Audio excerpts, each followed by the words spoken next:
Are you ready? Because we're talking about conspiracy theories today. I'm going to be talking about the Mandela effect. Because everyone's talking about it still. And I'm making videos now. And it was a good topic. Because I'm obsessed with it too. So I have a bunch of stuff on my phone, so I'll just be looking off of that. The first Mandela effect that I'm going to be talking about is the reason for the name, the Mandela effect.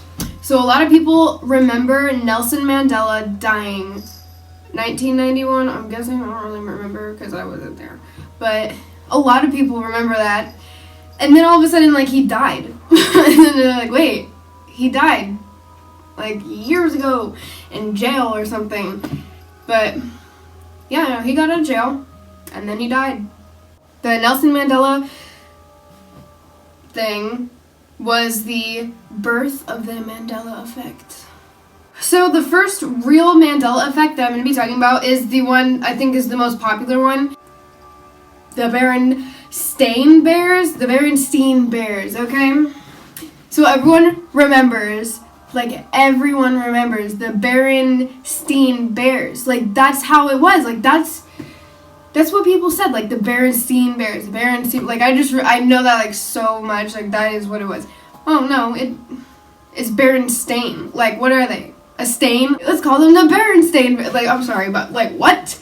That was not their name. It never was. Like, I don't know, like, okay, hey, all of a sudden, like, let's just change everything. Like, proof that we live in a parallel universe starting, I don't know how long ago, but it started. Welcome, parallel universe. Here's another one that also messes me up, but apparently my mom thinks it's, like, funny, but it's not. So, whiteout. You know, whiteout. You got a little paintbrush thing, like sometimes it's a sponge, sometimes like bristles. You paint over it and it's white. W-H-I-T-E. Out. They spelled it W-I-T-E. Whiteout is for whenever you're using pen and you misspell a word or you like write the wrong word or whatever, and you have to white it out and write over it. So why would they misspell the word white? And then so this is where my mom was like, oh no, that's funny, you know what? Really? There you go. Don't remember that, but okay. The next one, this one. I just heard this today. And this was my inspiration for making this video. Rice Krispie treats. Okay, so do you remember Rice Krispie treats, like the cereal. Rice, like R-I-C-E. Crispy, like K-R-I-S-P-Y. I think I can't. And then treats, like T-R-E-A-T-E. That's not how you spell treats, but you know what I mean. Crispy is not spelled with a K, and I remember it. I specifically remember the K. They don't spell it with a K. They spell it with the C. And no, this is how it really sounded out. This is how it's really spelled. Rice Krispies treat. What? I don't remember that. Like, oh! Rice Krispies treat. That is what it's really... This one, I can understand how we would get it wrong. Like, this one's almost logical. Like, okay. Chuck E. Cheese. That's a place. We all used to go there. Okay, so the place is called Chuck E. Cheese's.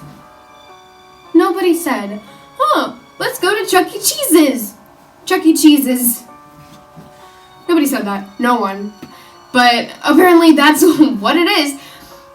But, I mean, at the same time, it makes sense because, like, Chuck E. Cheese is that freaking weird mouse thing that, like, was really creepy. Like, it always, like, why was that a thing? But, like, that was his name, Chuck E. Cheese. So, like, it makes sense, like, that's his place. So, Chuck E. Cheese is, like, apostrophe S, like, possessive.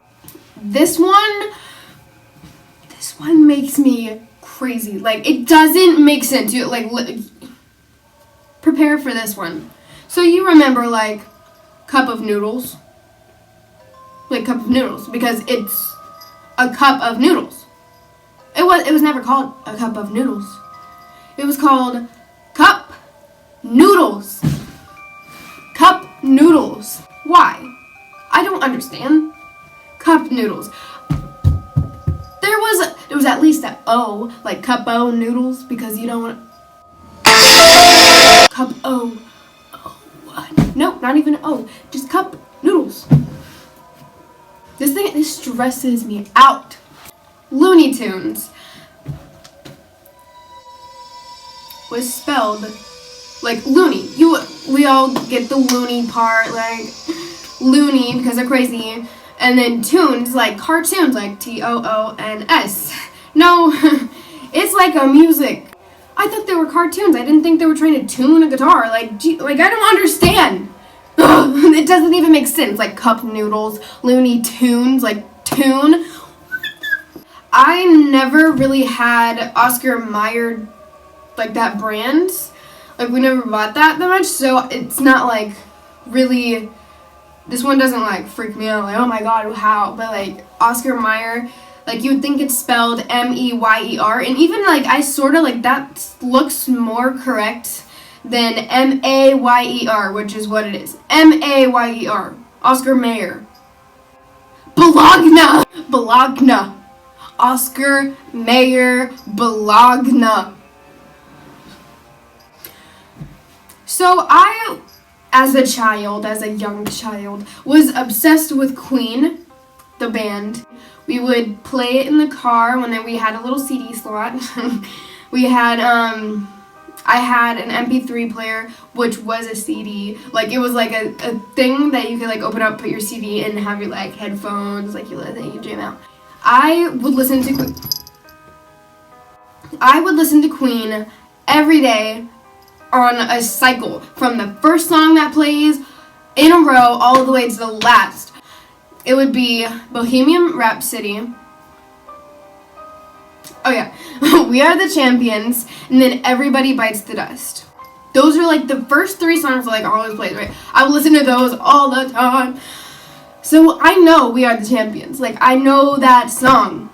I was listening to it on the radio, I'd say like 2 years ago possibly. Like it was a little while ago. I was listening to it on the radio, 98.9. Okay, like I was listening to that.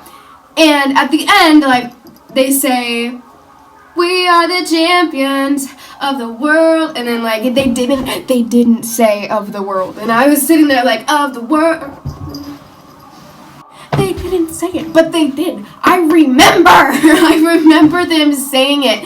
Like, even if you look up, go on Google right now, pause this video. Just kidding, don't pause it yet, because you have to wait and listen to what I have to say. But in a second, pause this video, look up the original official lyrics of We Are the Champions by Queen.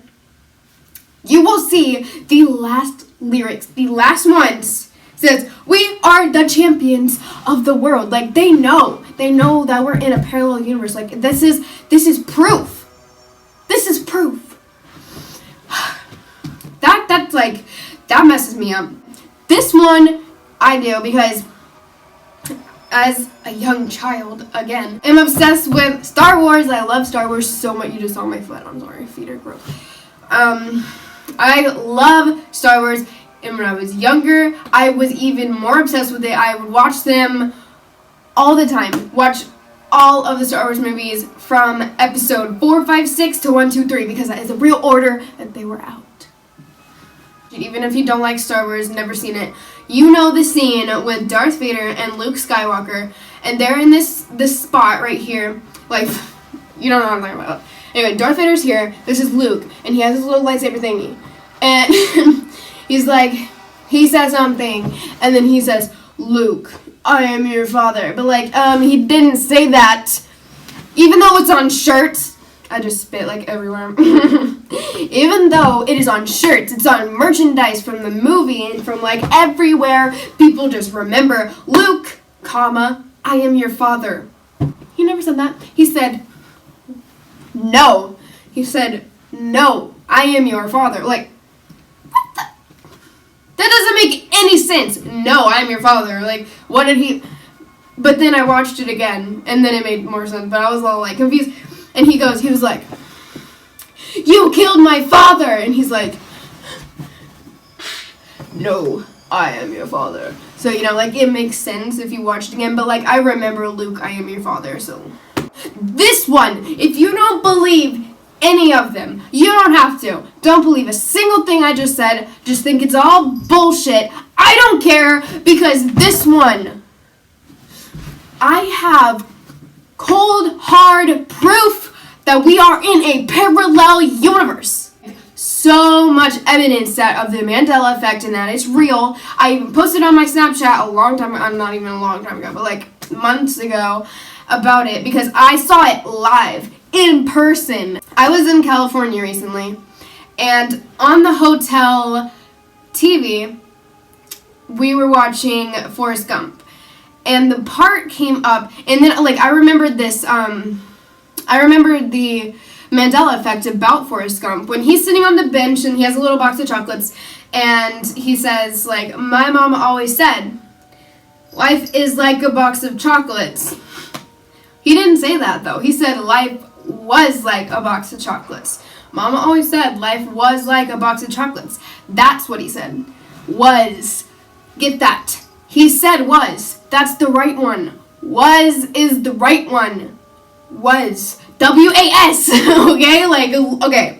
Now with that in your head, we come back to Florida. We go to Universal Studios, and there's a Bubba Gump shrimp company, you know, like that thing from the movie. So you expect, like, they have the right words for all their merchandise. Well, they have an entire store filled with this saying, my mom always said, you know, that thingy. It says on every single shirt, every single lanyard, there's a box of chocolate that has this saying on it. They have license plate things. They have bumper stickers. I think I already said that, but I don't even know what I said. Everything. Hats. Socks. Everything. Bless you. They have everything. It said, Mama always said, life is like a box of chocolates. The people who made that merchandise for the restaurant based off of the movie got it wrong. What? Mandela effect confirmed.